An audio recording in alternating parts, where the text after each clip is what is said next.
कैसे हैं आप? मैं हूं आपका संजय कुमार मौर्य। आज प्यारे बच्चों हम पढ़ने वाले हैं कोटि और अणुसंख्यता में अंतर। मैंने आपको अगली वीडियो में पढ़ाया था अणुसंख्यता और कोटि। कोटि क्या है, अणुसंख्यता, ये चीज आप जान चुके हैं। अब इन दोनों में अंतर बहुत इंपॉर्टेंट है, कोटि और अणुसंख्यता में अंतर। तो आपको कोटि मैंने बताया, कोटि क्या है बताइए। अब क्रिया में भाग लेने वाले उन अणुओं की संख्या जिनकी सांद्रता में क्या होता है, परिवर्तन होता है। समझिए पहला पॉइंट, अभिक्रिया में भाग लेने वाले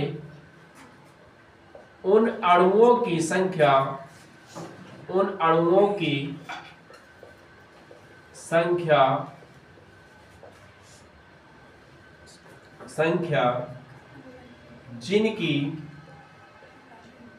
जिनकी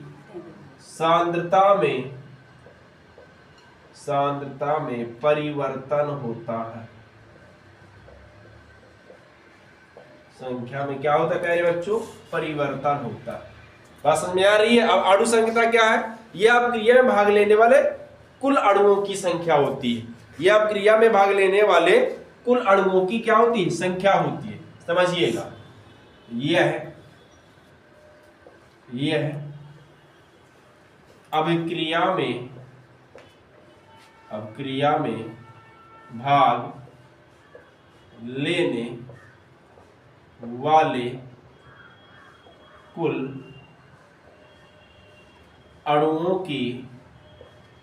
अणुओं की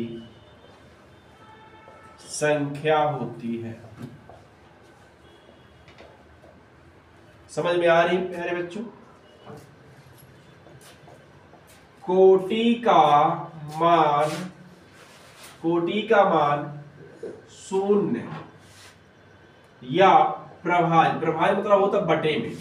कोटि का मान शून्य या प्रभाज्य हो सकता है। आपने अभी देखा था, शून्य हुआ था। लेकिन जो अणुसंख्यता होती है इसका मान शून्य नहीं होता। अणुसंख्यता जो होती है हमेशा क्या होती है, पूर्णांक में होती है। अणुसंख्यता हमेशा पूर्णांक में होती है, एक नंबर में पूछ सकता, ध्यान रखिए प्यारे बच्चों कि अणुसंख्यता कैसी होती है, तो हमेशा किस में होती है, पूर्णांक में होती है। कोटि का मान क्या शून्य प्रभाज्य हो सकता है, लेकिन अणुसंख्यता का मान शून्य प्रभाज्य नहीं होता, ध्यान रखिएगा। देखिए जो कोटि होती है, अगला पॉइंट, कोटि संपूर्ण अभिक्रिया से संबंधित होती है। संपूर्ण अभिक्रिया से संबंधित होती है।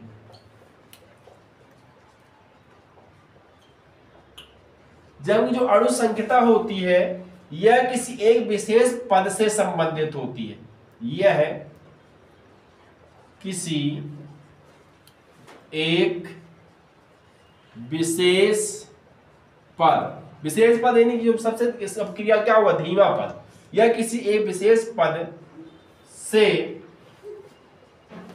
संबंधित होती है। ठीक है प्यारे बच्चों, अगला पॉइंट समझिएगा, तीसरा चौथे पॉइंट में हम क्या बताएंगे प्यारे बच्चों, ध्यान सुनिएगा। देखिए जो कोटि होती है इसको हम प्रयोग द्वारा ज्ञात कर सकते हैं। कोटि को प्रयोग द्वारा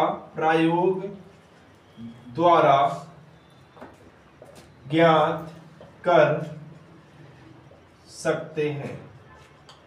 जबकि अणुसंख्यता एक सैद्धांतिक पद है, इसको प्रयोग द्वारा ज्ञात नहीं कर सकते। क्या बताएंगे प्यारे बच्चों, अणुसंख्यता एक सैद्धांतिक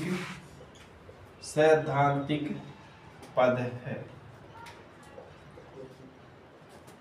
अगला पॉइंट समझ लीजिए। वैसे आते कितने हैं आपके, 4 ही आएंगे, 4 नंबर में आएगा। वैसे तो ये 2 नंबर में आएगा, कितने आएंगे, 2 नंबर में 2 ठो आएंगे। और भी हम बता सकते हैं, समझिएगा। देखिए जो अगला पॉइंट है कोटि, इसे जो है हम किसकी सहायता से ज्ञात करते हैं, इसे दर समीकरण की सहायता से ज्ञात करते हैं।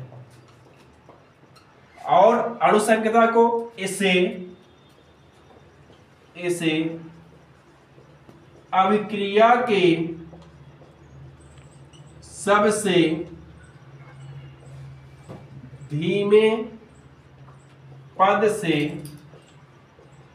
ज्ञात करते हैं। क्या कोई दिक्कत है प्यारे बच्चों? एक बार फिर समझिए। पहला पॉइंट हमने क्या था, अभिक्रिया में भाग लेने वाले उन अणुओं की संख्या जिनकी सांद्रता में परिवर्तन होता हो क्या कहलाती है, कोटि। अणुसंख्यता यह अभिक्रिया में भाग लेने वाले कुल अणुओं की क्या होती है प्यारे बच्चों, संख्या होती है। कोटि का मान शून्य या प्रभाज्य हो सकता है, बटे में हो सकती है। अणुसंख्यता शून्य का मान शून्य प्रभाज्य नहीं होता, वह हमेशा किसमें होती है, पूर्णांक में होती है। कोटि जो होती है संपूर्ण अभिक्रिया से संबंधित होती है, यह किसी एक विशेष पद से संबंधित होती है। कोटि को प्रयोग द्वारा ज्ञात कर सकते हैं, जबकि अणुसंख्यता एक क्या है, सैद्धांतिक पद है, इसको प्रयोग द्वारा ज्ञात नहीं कर सकते। इसे दर समीकरण की सहायता से ज्ञात करते हैं, इसे अभिक्रिया के सबसे धीमे पद से ज्ञात करते हैं। प्यारे बच्चों, अगर आपको ये वीडियो समझ में आई हो, प्लीज चैनल को लाइक कीजिए, सब्सक्राइब कीजिए, शेयर कीजिए। धन्यवाद।